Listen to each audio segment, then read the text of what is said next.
Hola amigos, ¿cómo están? Espero se encuentren muy bien. Yo soy Daniela Montañez, bienvenidos a mi canal y a un nuevo episodio de Historias que valen la pena contar, donde damos voz a historias que merecen ser escuchadas. Te invito a suscribirte y activar la campanita de notificaciones para que YouTube te avise cuando subo videos. Hoy les traigo una historia que ocurrió en Costa Rica. Y recuerden que cada historia tiene su propio valor y su propia lección. Los invito a que se unan a mí para iniciar con esta historia.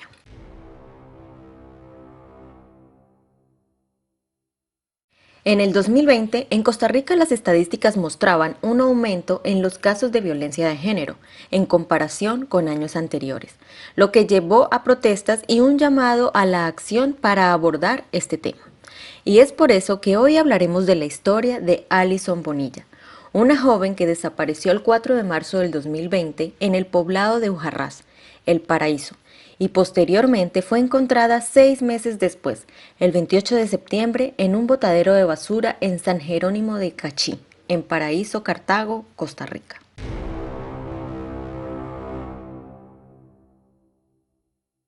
Alison Pamela Bonilla Vázquez nació el 7 de noviembre del año 2001 en la ciudad de Cartago.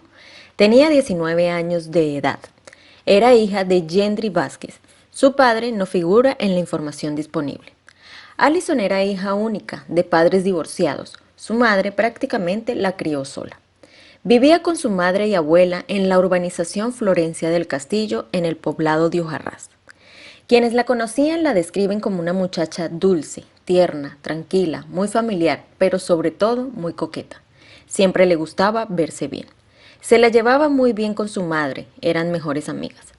Se la pasaban siempre juntas y cuando estaban separadas siempre estaban en comunicación por el celular. Alison había abandonado sus estudios, pero a principios del año 2020 se inscribió en un liceo nocturno llamado Enrique Guier Sáenz para terminar sus estudios. Además, vendía tortas tres leches para poder pagarlos. Su madre tenía un pequeño salón de belleza con su hermana Xiomara Vázquez. A Alison le encantaba el maquillaje, por lo que hizo un curso de estilismo y maquillaje. Alison tenía una relación sentimental desde hacía más de un año y medio con Harold Segura, de 25 años, y quien era de la misma localidad.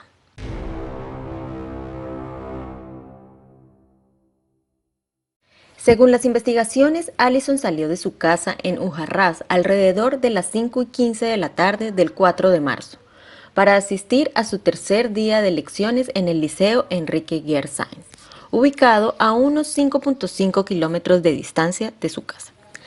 Alison llegó al centro educativo alrededor de las 6 de la tarde, pero salió 15 minutos después debido a que el liceo había cancelado las clases por ese día. Alison en un momento había decidido ir a la casa de su tía Xiomara, pero al final cambió de decisión y terminó trasladándose a la casa de su novio Harold, que quedaba muy cerca del liceo. Allí estuvo poco tiempo, porque a Harold le tocó salir un momento a hacer una diligencia.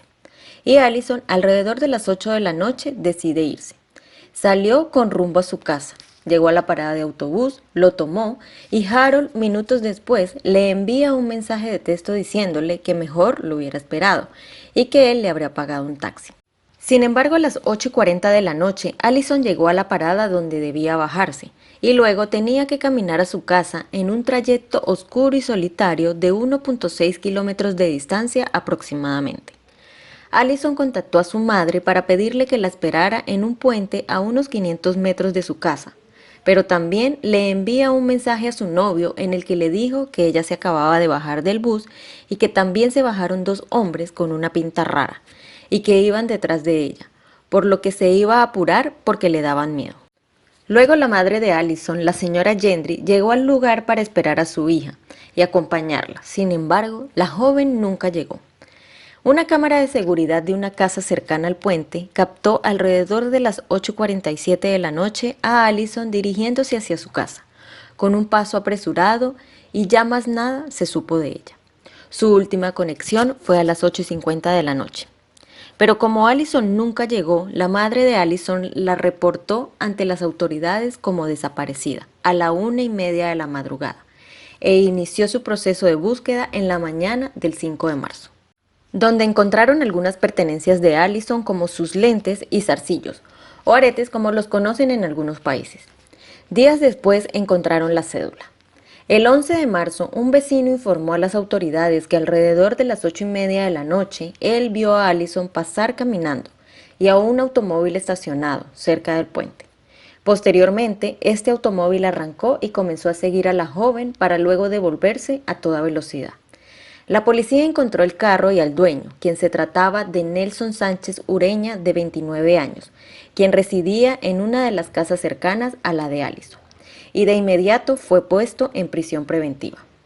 Con las declaraciones posteriores terminó confesando los hechos, en donde él dijo que le había ofrecido ayuda a Allison para llevarla hasta su casa en su carro, y aprovechándose de que ella tenía miedo porque dos hombres la seguían, ella accedió a montarse en el carro, porque al final ella lo conocía de vista y le inspiró confianza.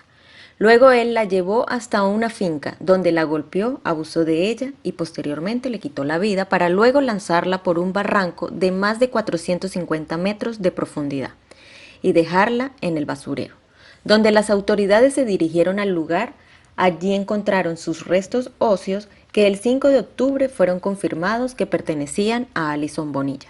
La fiscalía reveló que cuando Nelson lanzó el cuerpo de Allison por el barranco, ella seguía con vida, solo que estaba inconsciente, y que la causa de su deceso había sido por los golpes que sufrió al momento de ser lanzada por el barranco. Además confirmaron que Nelson tenía una obsesión con Allison.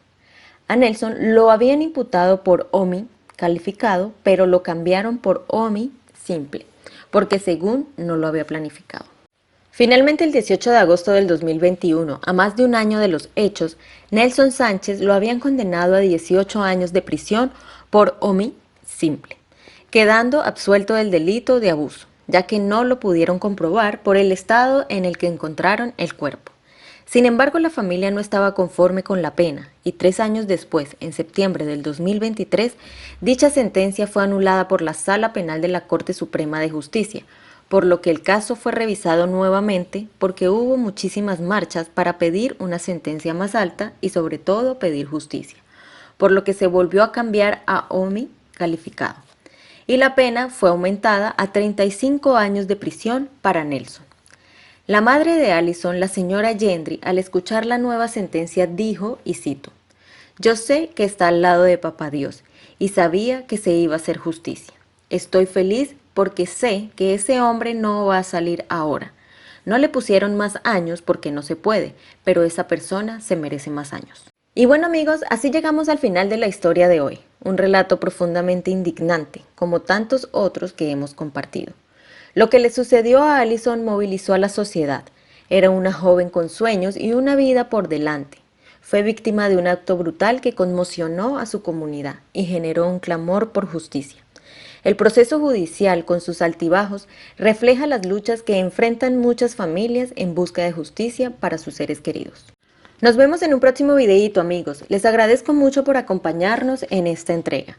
Si disfrutaron del contenido y les pareció interesante e informativo, no olviden darle un me gusta.